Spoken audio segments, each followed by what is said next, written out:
Hi, everybody that's already on. If you are in the room and you can send where you're tuning in from, we'll give everybody a few minutes to log in and get settled, and then we'll kick it off. Thanks, everyone, for joining.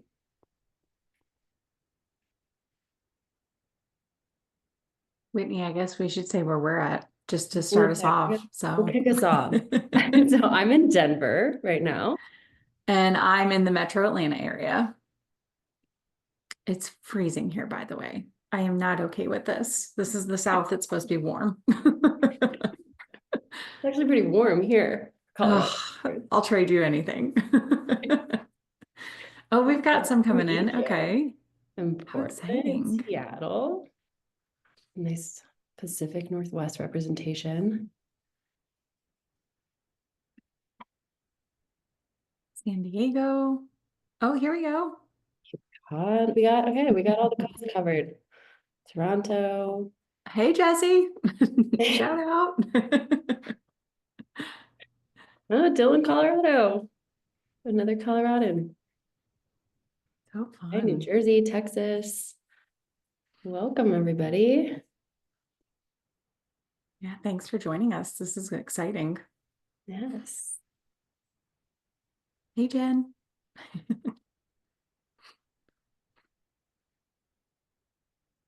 We have one more minute and then we'll jump on in.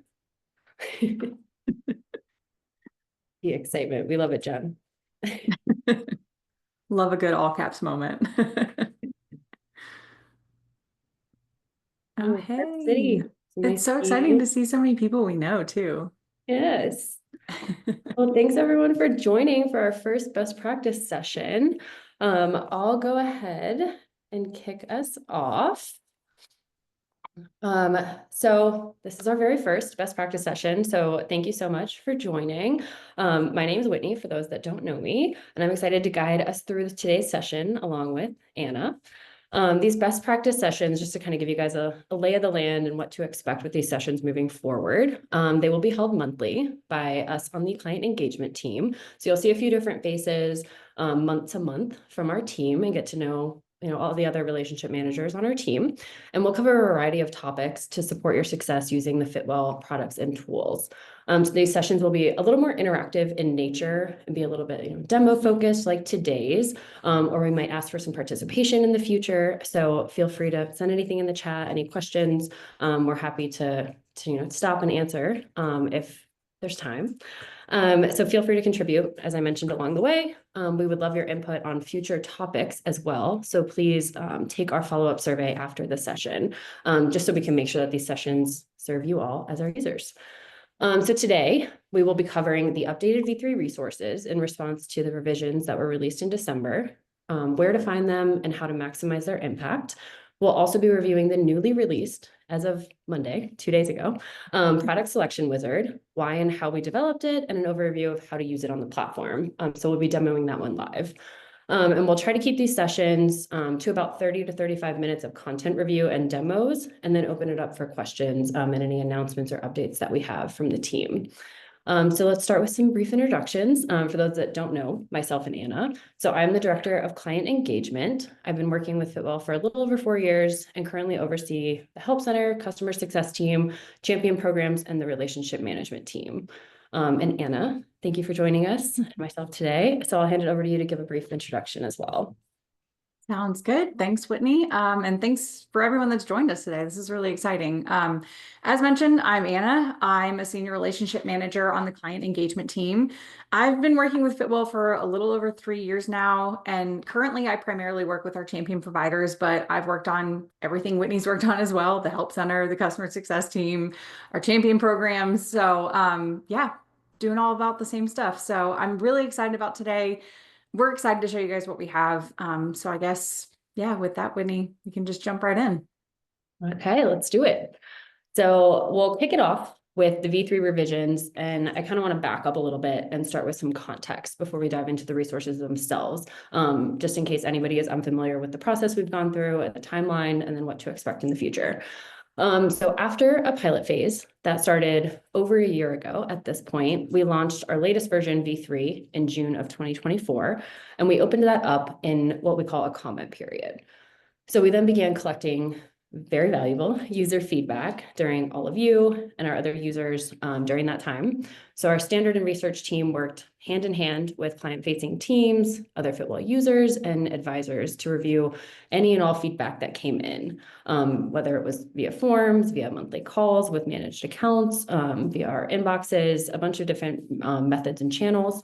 And then from there, what our team did was hosted quarterly calls with advisors and engaged in ongoing conversations with select users to really understand how these strategies and requirements were being implemented, and as well as any challenges that they were facing. So we collected those things, kind of any pain points people were experiencing, and positive feedback. We also wanted to make sure that what we were providing was beneficial to everybody. These were positive changes. What our team also did was then took a look at that feedback and validated it against the evidence. So we needed to make sure that we always go back to our evidence base and make sure that any changes we're making make sense from a public health standpoint. So then as a result of all of that work, the extensive work that our team did behind the scenes, we implemented minor changes and explored additional compliance pathways for strategies.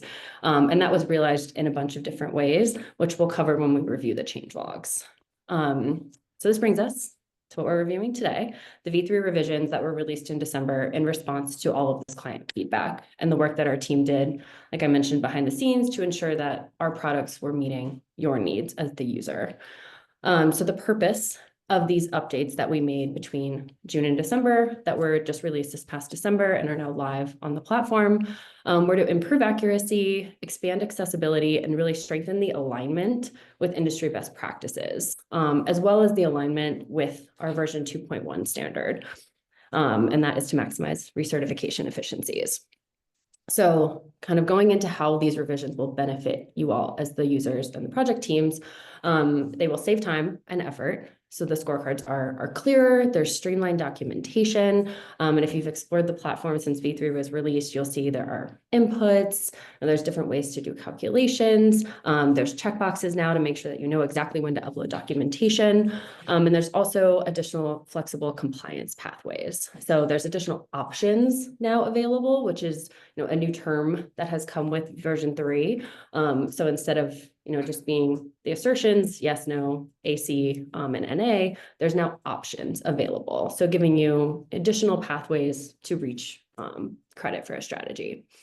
There's also improved recertification alignment, as I mentioned. So that stronger alignment between version 2.1 and version 3 make recertification more efficient in the end. So we'll speak to this more when we talk about the crosswalks, kind of plugging all the different tools we're going to dive into. Increased flexibility. So really revising the strategies tailored to all asset types, budgets, and locations. We're really excited about coming out with these scorecards, utilizing a strategy library, which some of you might have heard us mention before. And this is to provide alignment across all scorecards so that you really can implement strategies at scale across an entire portfolio that might have different asset types. You won't need to, completely relearn all of the strategies within each scorecard. And then meeting tenant and investor demands. So we're really excited about the new resilience and sustainability strategies that address key demands while improving health impacts. So as a note, this is pretty important. I think a lot of people might have missed this in our last newsletter, but these are the final major updates to version 3, with no additional significant changes planned for this next year. We will still collect any and all feedback. We always want to hear from you. Our standard team is always looking, to gather that feedback and make sure we can make changes when possible. But these will be the last revisions for the year. So now that we've covered the background, and because these V3 updates may impact your project planning and submission process, let's really dive into these resources that are available to guide you. And I'll hand it over to Anna to kind of orient all of us into where to find them. All right, let's jump into it. So we're going to introduce you guys to some of the resources that we created on our, to help you in the V3 journey. This includes checklists, crosswalks, and change logs. three C's. I always get those like jumbled when I say them. So the checklist and the crosswalks were released in June of 2024. And like Whitney said, we did some updates and we released those updates in December of 2024 to reflect the latest revisions. So as a part of this release, we created change logs as well to help capture any changes for everyone that has started using V3, anyone that's going to be new to V3, just kind of introduce you to what's going to be going on from V2.1 to V3. So lots of good information in those resources as well. So first and foremost, where do you even find these resources? All of them are going to be available for you on our Fitwel Help Center, which you can see on our screen here. This link we are about to go ahead and send in the chat for you so that you can access there as well. But you can see we have a couple of different sections on the Help Center that is really great resources for you. We've got frequently asked questions, getting started guide, any V2.1 strategy support, and then the big kicker, this is probably where most of you are going to be spending your time these days, is going to be the welcome to V3 section. So I'll start there to get us started. As you can see, we have so many resources in this Help Center on V3, which it's good. It's a new standard and we want to make sure you're well prepared with it. So today, the biggest thing is that we're going to be looking at the resources that we've created. So I'm going to navigate first and foremost to this section here, which is our V3 checklists. So you click that button, click right here. As you can see, we've got some key features, some overviews, dynamic scoring, flexible use, just kind of explaining how these are going to work. And then as you scroll down, you can see updated in December of 2024. So that's the big thing. Always make sure you're clicking the updated version. And today, for all intents and purposes, I think we're going to be focusing just on multifamily residential, but as you can see, we have a checklist for every single one of our scorecards that is available for V3. So yeah, Whitney, would you like to walk us through what these are and what everyone should know about them? Yes, of course, happy to. So we will be using multifamily residential kind of as the example for the rest of this session as well, just so everybody knows in case we forget to mention it. So the resource we'll cover here, as Anna mentioned, is the V3 checklist. So these are comprehensive checklists in Excel formats of all scorecards, which are designed to help project teams track progress through their Fitwel certification. They are an offline tool to help you assess your project and do a gap analysis prior to registering on the Fitwel platform. And just as a tip and a recommendation, we always recommend utilizing the platform as much as possible and when you can. But if you cannot and you need to work offline, feel free to download these offline checklists to help facilitate your project. So what we'll do kind of from the page that Anna was just on, you'll select the scorecard, it'll download, and this is what it will look like when you open it. So you can use these as a roadmap for project planning and tracking. And this page is pretty important. It's the instructions and key terms. So if you ever need, a reminder of, a definition of the scorecard that you selected, it's under the key terms section, as well as areas of impact and occupant impact. Those are really key in making sure that when you're responding to strategies and doing that gap analysis and assessment, that you're really looking at the correct impact and occupant group. We also go into, the categories that are available, which anybody familiar with the platform, you can now filter by the categories listed here. So we wanted to just define them. And then pathway and credit, just making sure that, you're familiar with the different options available to you. So feel free to refer back to this after the session if you need a refresher and you're utilizing the checklists. But we can jump to the second tab here. So the strategies listed on this Excel document are actually hyperlinked to the Help Center strategy articles for a full breakdown of the requirements and compliance documentation.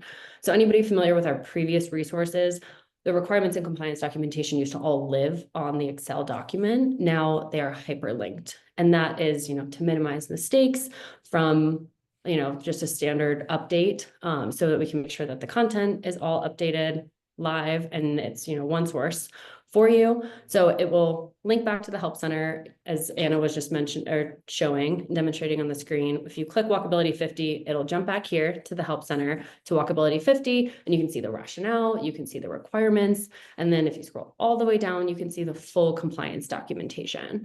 And if anybody hasn't looked at the Help Center recently, it used to just have an overview of, a high level overview of the compliance documentation. Now it's comprehensive. It has all compliance documentation requirements.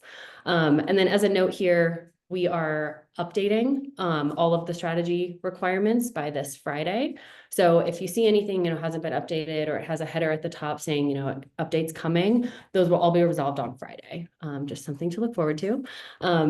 So if you jump in on Monday, everything will be updated there.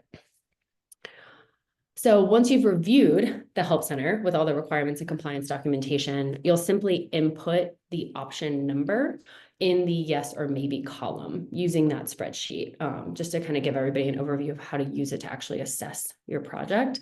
And then it will auto-calculate your score at the bottom. So for walkability 50, if we decide to pursue option 1, you'll just put 1 in yes, and you'll see it auto-calculated in that yes column with the number of points that option is worth. So very great tool. And then if it's no for a strategy, if you read the requirements and you decide it's no, you'll simply put an X in the no column. And that's just a really quick overview. We want to make sure everybody can orient themselves to these resources. And as I mentioned, that instructions tab also walks through how to input, the numbers for the options so that you can refer back to that at a later time. And just to go over like who these will be helpful to, the crossbox will be of interest to you if you're prior to that registration on the platform phase and you just need to do a gap analysis offline. I will hand it over to Anna now to walk through crosswalks, which will be helpful for anybody already familiar with version 2.1. All right. Thanks, Whitney. I'm also multitasking, so trying to get everything together and pull up the crosswalks too. So bear with me, everyone, as I get that Excel open and ready to share. But yeah, so the crosswalks, as we're about to link to the section of the Help Center where you can find those as well. These are going to be, wait, let me make sure I'm sharing the right screen. Want to show you the correct item. There we go. Okay. So the crosswalks are a great tool for recertification and mapping changes that go from V2.1 to V3. They're going to help you identify any updated, added, or removed strategies. These are going to help highlight any key updates, any big changes, any minor changes.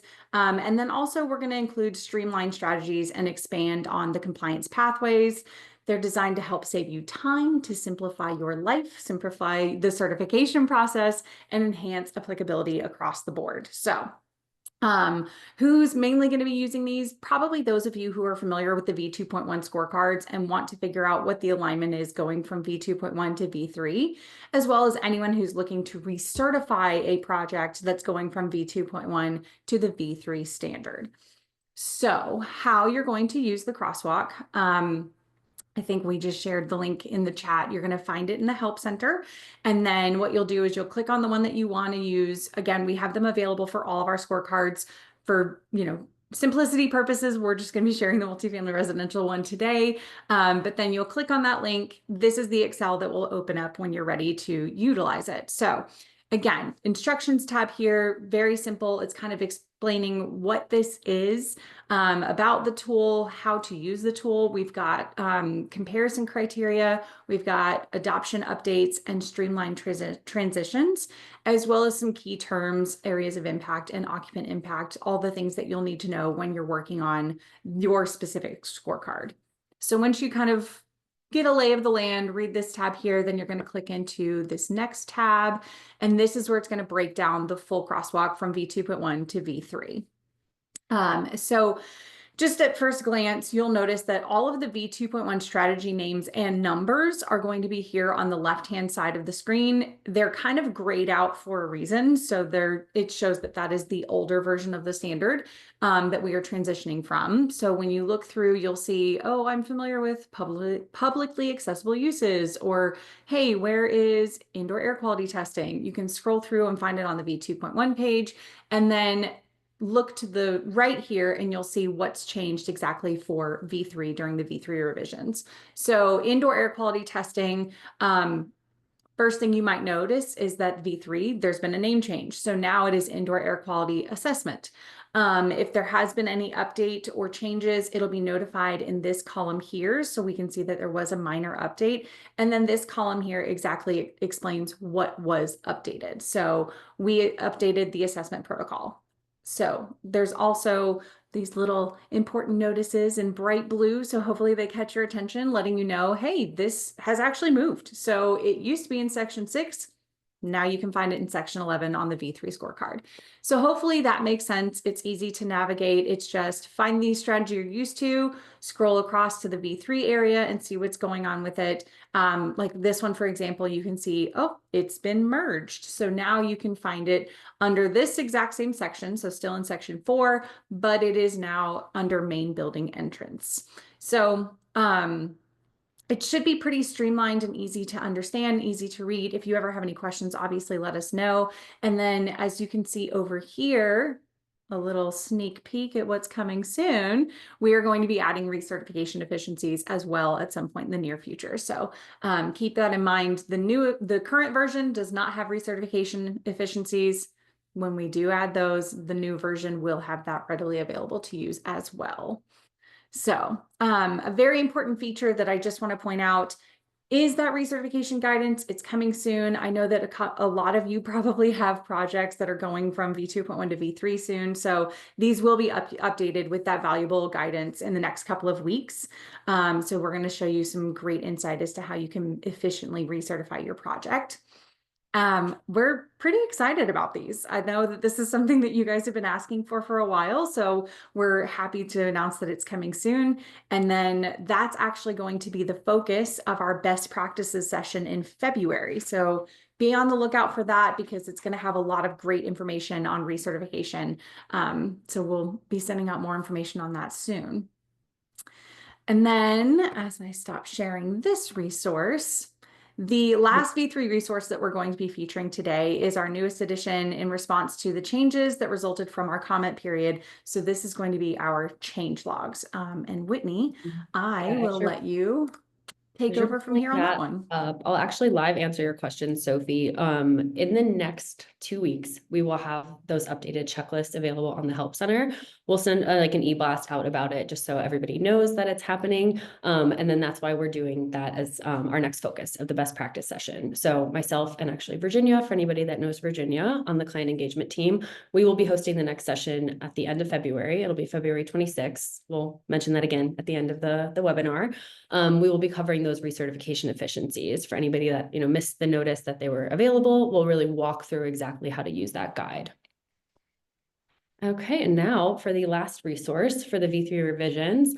Another item I actually just wanted to share about those checklists or the crosswalks, the 3 C's. The crosswalks, now that we're jumping into the revisions, the crosswalks they include the revisions. So it's actually a snapshot of from version 2.1 to current state V3, which is why we came out with these change logs, which map it's kind of like a change or a crosswalk for release of V3 to current state V3. So who this resource is really meant for are people who either dove in and worked on a V3 project or became familiar with the V3 requirements at launch, or who were part of the pilot and started working on pilot projects at that point.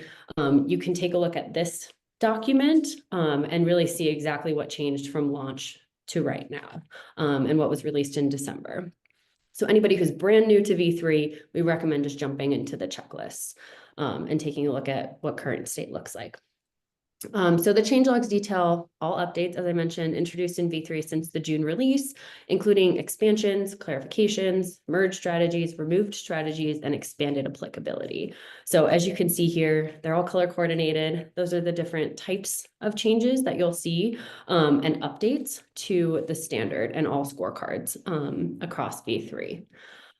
So just kind of walking through, again, really orienting you guys to how to use these Excel documents across any of the resources. There will always be this instructions and key terms tab.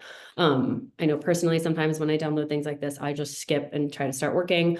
But this is great to kind of just take a pause, make sure you fully understand like what key terms you'll be looking for, and then exactly what types of changes we were implementing.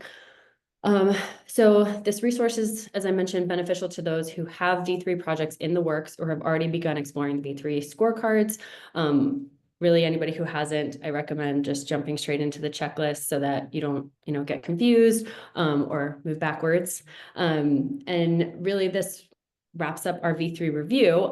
So I want to just jump into the tab that has the actual changes, and they're oriented the same way, and we did this intentionally. They look very similar to the crosswalks, and this is so that you can really take a look at these and be able to look at the crosswalks too for the 2.1 to V3. And as Anna mentioned in the last resource, column E kind of calls out the V3 strategy here.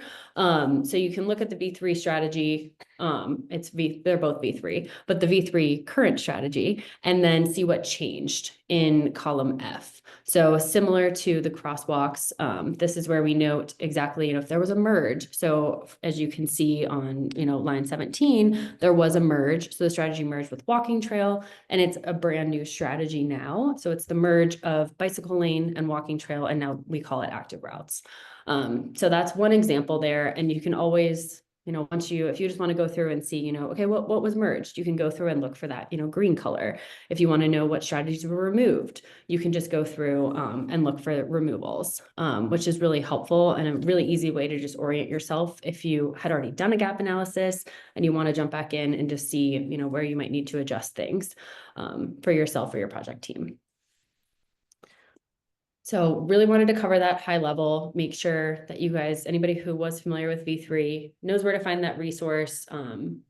Anna walked through the Help Center earlier, but it has its own section on the Help Center called Change Logs. And if there's any, small minor like typos or updates or things like that we do make in the meantime, those will all live there. But as I mentioned, there will be no significant updates to V3 for the rest of this year. So now we're going to pivot and introduce you all to our new release as of Monday, and I'll hand it over to Anna to tell us more. Yay, this is probably the thing I'm the most excited about. Any tech updates, and I'm giddy over them. So I'm happy to share this with everyone. I'm going to start by giving you just a little bit of behind the scenes look into like why and how we developed this feature on the platform. So first and foremost, our team recognized that this was an opportunity to enhance the way that users select their product type, their scorecard, their certification pathway, whenever they're registering projects. So we want to make sure that the right selections from the very start are what you're going to be set up with, because it's essential to having a smooth certification process, and it ensures you have long-term success for your project. So while we've offered online definitions and online resources to support this process, we did see that this was a chance to do even more, and we wanted to create a streamlined, innovative tool that guides you step by step into making that decision. So that's what the product selection wizard is. It empowers you to make confident, informed decisions and eliminate all the guesswork in what it takes to setting up a project for success from the start. So by addressing this critical step in the registration process, the wizard not only improves your experience, but also strengthens the foundation for a smoother project management process further for future recertifications. So it does kind of a lot of things all encompassing in one. So our tech team developed it, our digital product team developed it. I'm still calling them the tech team many years later, but they are digital product. And then they presented it in feedback sessions to various Fitwel users to ensure that what we were creating actually solved a problem, not only for the needs of you guys, which hopefully it does, but then also the needs of our certification team as well. So this feature was then iterated. I can't say that word. It was then basically created and went forth through a testing process and finally integrated in its grand entrance on the platform this past Monday. So if you've seen it, you got a sneak peek ahead of it, but if you haven't, we're about to show you. So we've outlined a sample process or sample project that we're going to go through, and I'll be demoing it on the platform so you can see what it's going to look like and show you just how easy it is to select what scorecard is going to match your project. So with that, Whitney, if you want to do some of the talking, I will do the step-by-step guidance here on the demo. Perfect. And for sake of consistency here, we're going to stick with multifamily residential as our scenario. So the scenario that we're going to just be walking through with the product selection tool is a multifamily residential apartment tower. So a singular tower.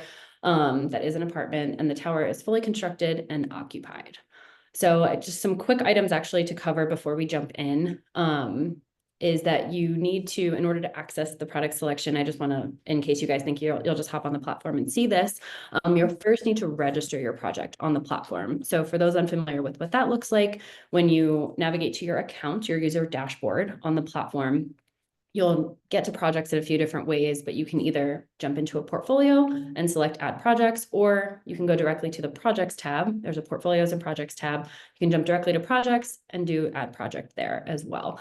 So when you do add project, you'll have to register. And for anybody not familiar, you just have to enter the project name, select the portfolio that it will live in, and then select if it's a building or site. And then the square footage is optional, depending on if you want to go ahead and pay for registration and certification upfront. So to access the product selection tool, you have to at least have paid for registration, paid or invoiced, to be clear. So pay via credit card or invoice the project. So once you do that, you are then taken to the project information page. And what you have to enter there, we've actually streamlined that process as well. So all you have to enter on the project information page is the address itself for the project you're looking to work on with Fitwel certification, and then choose if you would like it to be publicly displayed in our directory on the website. Okay, so now we can jump in to the product selection tool now that you guys know how you'll access it. So what you'll do is after you fill the project information page, you'll be taken to this, which is the project overview for anybody unfamiliar with what this is called. And it'll have the project line items. So if there's any, original certification, recertification, you'll see all that here. But because it's the first time registration, we'll go ahead and click the resume button because you still see it's flagged for complete registration, which is the scorecard selection process. And this is the product selection wizard. So previously, for anybody who maybe hasn't registered a project, you just selected the scorecard yourself from a drop-down menu and also selected the compliance or the pathway, either design or built. So now we walk you through via a series of questions, which is really helpful. So we'll kind of go through it using, again, that multifamily residential apartment tower that is fully constructed and occupied. So here we go. This will actually, as a note mentions here, and I'll go ahead and just read it for you. This will autofill depending on the selection you made at registration. So because when Anna and I went ahead and registered this demo project, we chose building. It auto-selected building for us. If you needed to change it, you have the opportunity to do so at this point, and you can select site if it is a site, but we will stick with building. And then, because I mentioned it is a tower, singular tower, we are going to select single building. If it was connected, via that indoor programmed space, as we mentioned in our definition for connected buildings and singular projects, you can select connected buildings, and then you'll be prompted with a few other questions later on. But this one, because we know it's just a singular tower, we'll move forward with single building. And there's the continue button in the bottom right. And then this page kind of goes through the different typologies. So what is the main use of the project? And it walks through, our different scorecards that are available. So for this scenario, because we're using residential, we'll go ahead and select residential. What's really great is it breaks down kind of the different types of residential projects available. So there's, student housing, apartment, all those things, and it's listed there. So, if you have something that might be a little out of the ordinary, hopefully you can find it there, or always feel free to reach out to us at, ambassador at, info at, or if you have a relationship manager, reaching out to them to help choose the right scorecard. And then from here, since we selected residential, we're prompted with a few other things. These are kind of the different types of projects. This is more information gathering for us, just so that we know, our certification team knows, and we know on the back end what type of projects, so we can help support you and gather that data as well. So here, because we know it's an apartment building, we will select that first option. And then it gives you the recommended scorecard. So this is where you have the opportunity to read through areas of impact and occupant impact and really make sure that this aligns with the project you're going to move forward with certification. So if you feel comfortable with this recommendation, which I do, we will press continue. And then here is where we kind of go through the certification type. So it asks you, is it currently occupied? As I mentioned with the scenario, it is occupied. So we will select yes. And for anybody already familiar with the certification pathway types, built and design. So this is just an extra question to ask, are there renovations? Is it fully completed? And as I mentioned, construction is completed. And with some of these answers, they might push you back into design or build. So it really is an interactive process, and it'll help, correct any mistakes that might be made along the way, or things that might be a little confusing. So here, because we know it's fully completed, we selected that one. And again, it gives a recommendation, which is really helpful. You have a few opportunities just to make sure that you're making the correct selections. So here we go. We have built certification. So it gives, strategy requirements are going to be, they need to all be implemented at the time of certification. And then what's really helpful here is that we're really calling out, and you'll see if you ever do a design project and a built project, you'll see the difference here, but I'll touch directly on compliance documentation for built. It really tells you that these policies and protocols need to be established and in place, and that performance testing, survey results, and occupant counts all need to be, accurate and at the time of certification. Whereas design, you're doing more design drawings, you're doing draft policies and things like that. So that's kind of the key difference there. So we'll continue because we feel comfortable with built. And then this is where you have that final confirmation. So it tells you everything that you're confirming here prior to creating the scorecard. So here, this is the recommendation where we chose building. We have multifamily residential version 3. So we're just reiterating that, if you're registering a new project, you'll be defaulted to version 3. And then the certification type will be built. So then this is your final confirmation here. You confirm the recommendation, and then it will actually push you to the scorecard. So when you generate, it'll just open up the digital scorecard on the platform, and you can start navigating the different strategies and sections. So we're really excited about this. Hopefully it helps, minimize mistakes through certification. It helps our certification team, our team support you through your certification. And hopefully you guys, all your project teams will be able to register projects on their own. Moose wanted to join us. Sorry about that. He likes to make special guest appearances. Gabriella, good question. Is it a necessary tool for registration? Or are you able to bypass it? So it kind of depends on how you're registering your project.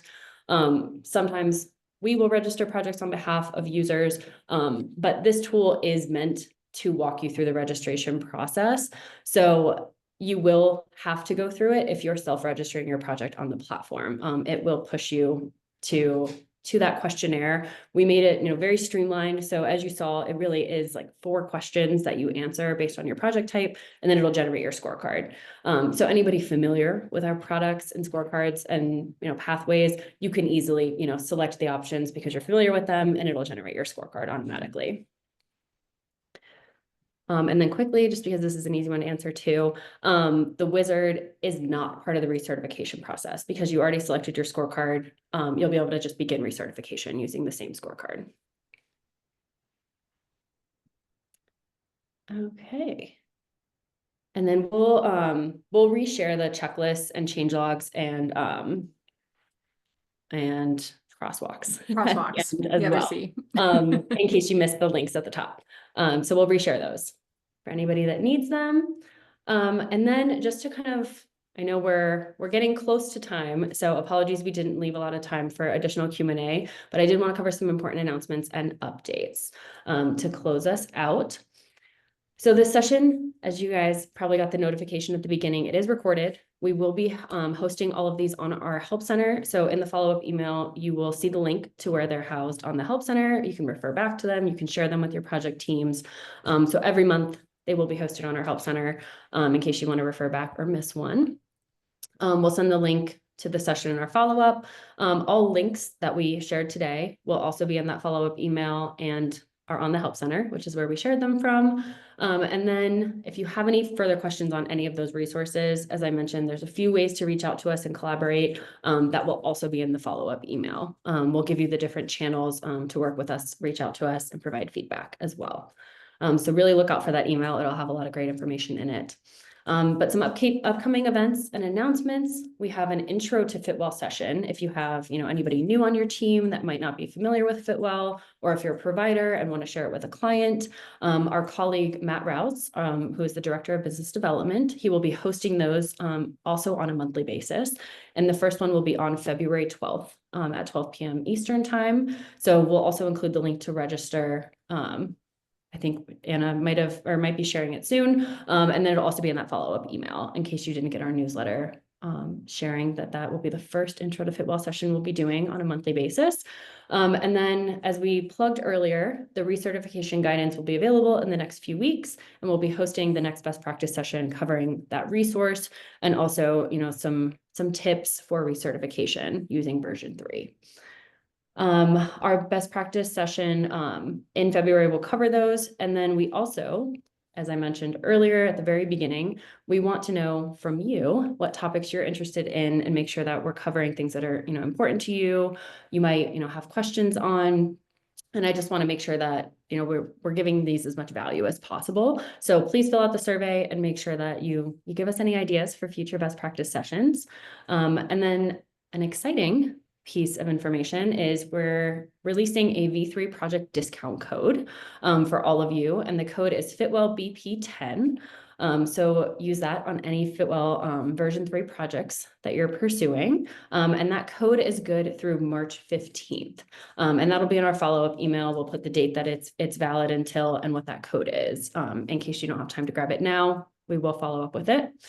And then lastly, our inaugural Evidence to Action newsletter goes out tomorrow, and that is our Center for Active Design newsletter. So look out for that. It is from our research team over at CFAD. So very exciting. I'm excited to see it as well. And then I will wrap it up here. Thank you for joining today. We were so happy to have all of you. Thanks for taking time out of your busy days. And we will send a follow-up with, how to find all this information, the recording, and all of these exciting updates that we have as well. Okay, thanks for joining. Thanks, Bye, everyone. everybody. Have a great rest of your day.